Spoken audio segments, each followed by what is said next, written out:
আসসালামু আলাইকুম। আজকে হচ্ছে এপ্রিল মাসের ২৭ তারিখ। তো এখন আমি বেগুনের প্রজেক্টে আসছি। এখন রাত বাজে প্রায় ১২টা।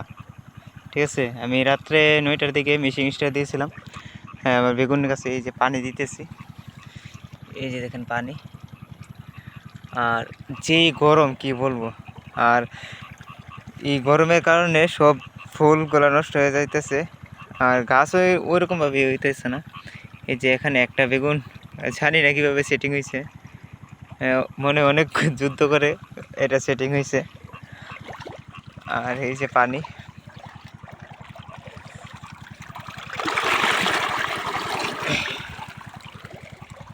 যাই হোক এখন পানি দিতেছি। আর এখন যে অবস্থা, মানে নদীতেও পানি নেই, ঠিক আছে। আর মানে ভূগর্ভ থেকে যে পানিটা তোলা হয় বোর্ডিংয়ের মাধ্যমে বা স্প্রিংয়ের মাধ্যমে, ওইখান থেকেও পানি ওঠে না, বুঝছেন তো। অনেক পানি সংকটই, প্রায় নদীর পানি শুকিয়ে গেছে। এই আমার জমির পাশে একটা ফিশারি আছে, হ্যাঁ, ওনাকে রিকোয়েস্ট করে ওনার ফিশারি থেকে পানিটা দেওয়া হচ্ছে। যে পানির কারণে হয়তো বা আমার প্রজেক্টটা নষ্ট হয়ে যেত। তো ওনাকে অনেক ধন্যবাদ পানি দেওয়ার জন্য। আর আর এখন হচ্ছে রাত্রেবেলা, তো তাই গাছগুলা তেমন একটা বোঝা যাচ্ছে না। তবে পুরোপুরি না বোঝা গেলেও কিছুটা হলে বুঝতে পারবেন। দেখেন গাছের গ্রোথ ক্ষমতা কেমন।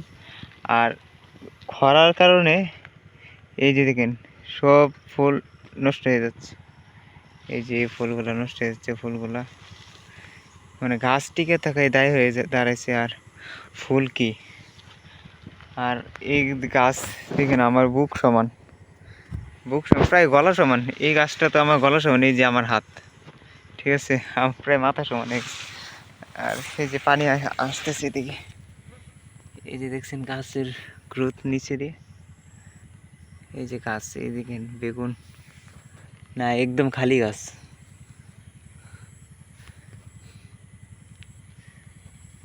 হচ্ছে।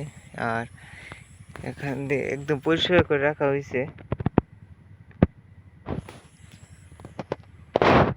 এখন পানি দেওয়া হইতেছে, দেখা যাক কি হয়।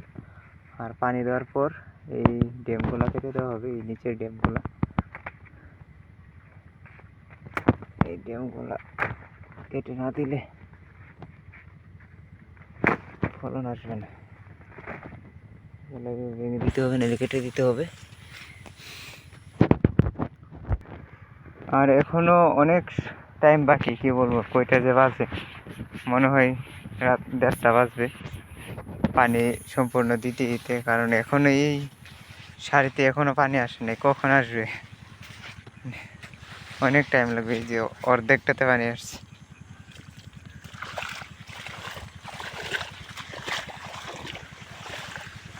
আর পানি প্রচুর পরিমাণ পানি লাগবে, কারণ মালচিংয়ের নিচে একদম সম্পূর্ণ খালি, শুকিয়ে একদম মরুভূমি হয়ে আছে, ঠিক আছে।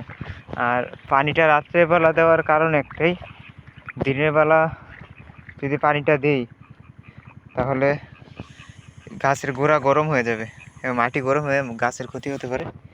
আর আমি এখানে একটি গ্যাপ আছে, মালচিংটা আমি মালচিং অবশ্য খাটিয়ে ফেলছি, এই যে দেখেন এদিকে এখানে একটু গ্যাপ আছে, যেহেতু আমি আপনাদেরকে দেখাই মালচিংয়ের নিচের অবস্থাটা কেমন।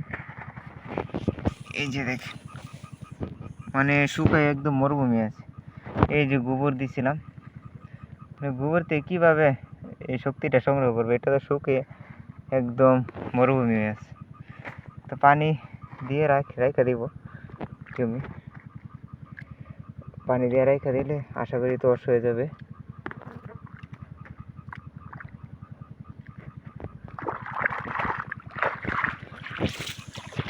আর এখন কিন্তু বেগুনের বাজার ভালো, ভালো না শুধু, মানে ভালো হলে কি হবে, মানে বেগুন নাই, বাজারে বেগুন নাই বললেই চলে, ঠিক আছে।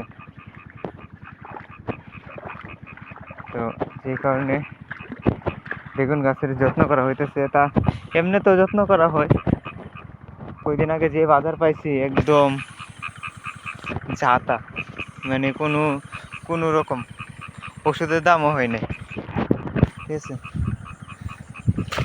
আর এখন আর কি হবে।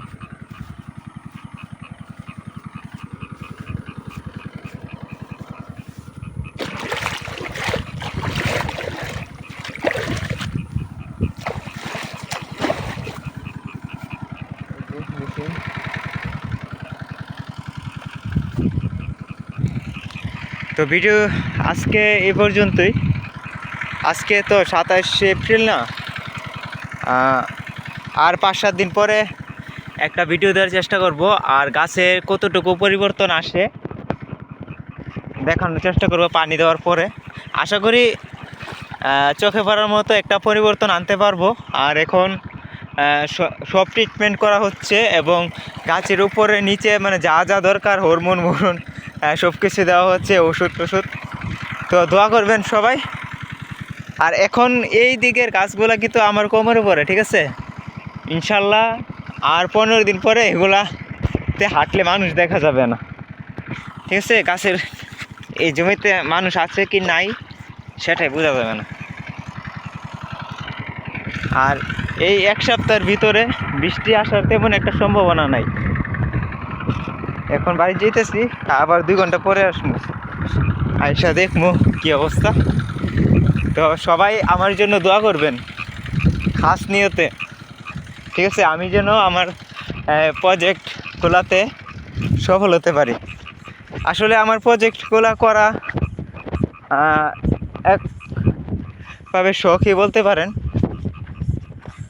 বাণিজ্যিকভাবে তেমন একটা নাই। কারণ আমি যে খরচ করি, বিপুল পরিমাণে খরচ করি, কিন্তু আমার হিসাব করলে আমার খরচটা ওইটা আসে না। আমি সার, কীটনাশক, তারপর লেবার যা খরচ লাগে সবগুলো করি, কিন্তু আমার খরচটা ওইটা আসে না, ঠিক আছে?